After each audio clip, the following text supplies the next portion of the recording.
find your lack of faith disturbing.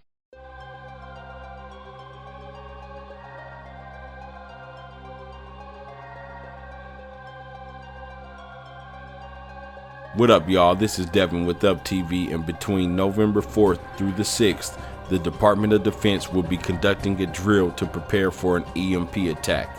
Mainstream media has been reporting that North Korea has the ability to EMP the US. If they do so, it could kill up to 90% of Americans.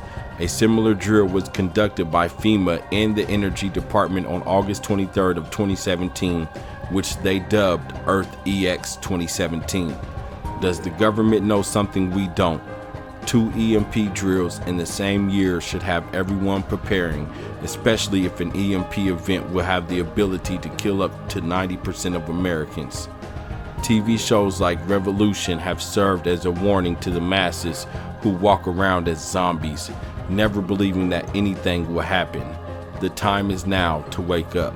The time is now to prepare. This is Devin with Up TV, and I'll holla at y'all later. Peace.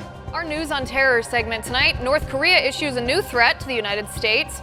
Coming from the Hermit Kingdom's state-sponsored news agency, North Korea combined a brag and a threat towards the United States all in one to use their nuclear weapons capacity to wage an EMP attack against the U.S. Now, this is a threat that not a lot of Americans are familiar with, so we want to talk to an expert about exactly what it means. With me now from the Center for Security Policy, former CIA analyst Fred Fleitz. Fred, good to see you. Hey, Liz, good to be here. All right, Fred, this is a little bit of a new type of threat. I mean, obviously, North Korea's been launching missiles, testing hydrogen bombs here. They've been ramping up their nuke game, but now they're threatening an EMP attack against the United States, not a direct nuke attack. Explain to our viewers exactly what this means. Yeah, let's talk about what EMP is. It stands for electromagnetic pulse, and it is a form of strong electromagnetic energy released by a nuclear reaction. The sun produces EMP, and sometimes solar storms can actually knock out electronics on Earth because EMP is sent to the Earth. Well, we discovered in the 1950s that nuclear blasts caused EMP and will wipe out electronics. Now, if a country has a tiny nuclear program, it can greatly magnify its effectiveness by setting off a small nuclear device high up in the atmosphere. This ionizes the atmosphere and can create a huge EMP effect that could knock out the electronics of almost an entire continent. Right, and that's what North Korea, I'm sure, is threatening. I mean, this is not something that they're promising that will have just a little bit of impact. This would have devastating consequences. They're basically saying that they would launch a nuke into space and that the EMP effect from this effect on the electromagnetic grid would disrupt the entire electronic grid of the United States. Fred, it sounds a little bit space fiction-y when we're talking about this kind of attack because it is indirect versus a bomb that we can see falling on a country. What would be the impacts if that happened to the United States? Well, I should say that this solves the problem of what's called a reentry vehicle.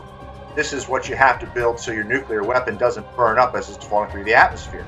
You set it up very high, North Korea doesn't have to develop one. That's a significant technical challenge. My boss, Frank Gaffney, and you got to have him on to talk about this.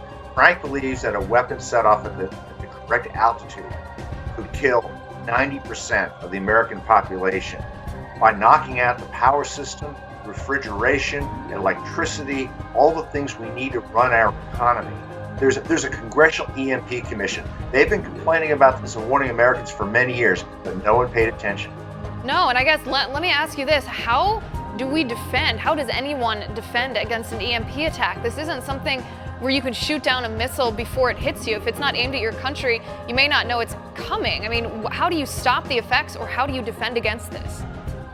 Well, we first need strong missile defense to knock out North Korean missiles that could have this device. We don't know that they have them. They're very complicated. They're heavy. There are reports that Russia gave North Korea this technology a few years ago.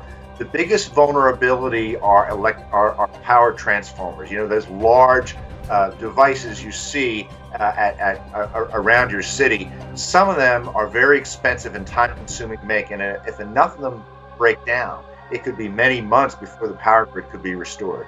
Right, and let's not forget the impact that would have on, everybody's day-to-day life, but I guess I'm excluding healthy people for a second and talking about hospitals, nursing homes, any type of critical care for which electricity is necessary. It's scary to think about, Fred. So that's the problem that we have. That's the threat against us. Let's talk about the solution for a second, because it's certainly not an easy solution. President Trump seems to be working on it. I'm not sure how far he's come or not. He talked to the Chinese president. This is what he said afterward. We had a very good phone call. It lasted for a long time. President Xi would like to do something. We'll see whether or not he can do it. But we will not be putting up with what's happening at North Korea. I believe that President Xi agrees with me 100%. He doesn't want to see what's happening there either. We had a very, very frank and very strong phone call. Fred, you were an intelligence analyst for the CIA. Tell us what you think is going on when we're talking about negotiations between the United States and China, when we're talking about what's going on in North Korea, so much of it, we have to play the psychological game. Do we have enough intelligence on the ground in North Korea to be able to tell if Kim Jong-un is just blowing a lot of hot air here, or if he actually intends to do this? And then secondarily, how much influence China has on him? Well, I'm worried that this is not a deterrent. This is an offensive nuclear program that North Korea could one day use, maybe to blackmail South Korea into uniting under the North's terms. It would be a catastrophe, maybe force all U.S. forces to leave Asia. I think China is very worried about this. China's actually worried that radioactive gases may be seeping across the border. This has been a concern for some time. But a blast that may be 100 kilotons, and today they're saying it may even have been larger. People in China, they felt this. And China has a concern about unrest. Chinese people don't like the North, don't like the Koreans either. I mean, there's a racism issue here. And I think that the idea that there could be huge nuclear weapons being tested right across the border is something that Chinese people are going to be very worried about. Right, and I mean, I guess they should be. They should also be worried about the refugee issue that would inevitably flood their borders if something were to happen militarily. Trump says military action is not his first choice. I understand that from the perspective that China has said previously, just a week or so ago, that if North Korea acts first, that China will remain neutral. But if the United States acts first militarily, China will back North Korea militarily. That does put the United States in a bind just a little bit. But how much influence does China have? Is that why they're not putting more pressure on North Korea because they really can't control him, or do they honestly not feel that strongly about getting involved? I don't think China has ever faithfully enforced resolutions against North Korea. It's always looked for exceptions. For example, it's resisted an oil embargo. Well, next week we want an oil embargo against North Korea. That would really hurt. We want to cut it off from the international financial system. That would really hurt.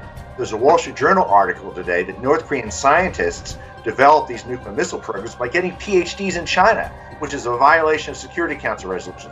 China has to come to the decision that this is a serious threat to China and to start cooperating. Right, and I think President Trump might be right. It's time to start sanctioning anybody who does trade anything whatsoever with North Korea, because it's simply dangerous. We have to cut them off. Something has to be done. We can't do 20 more years of this like President Clinton and then President Obama did. It simply won't work anymore. Fred, thanks for being on the show. I appreciate it.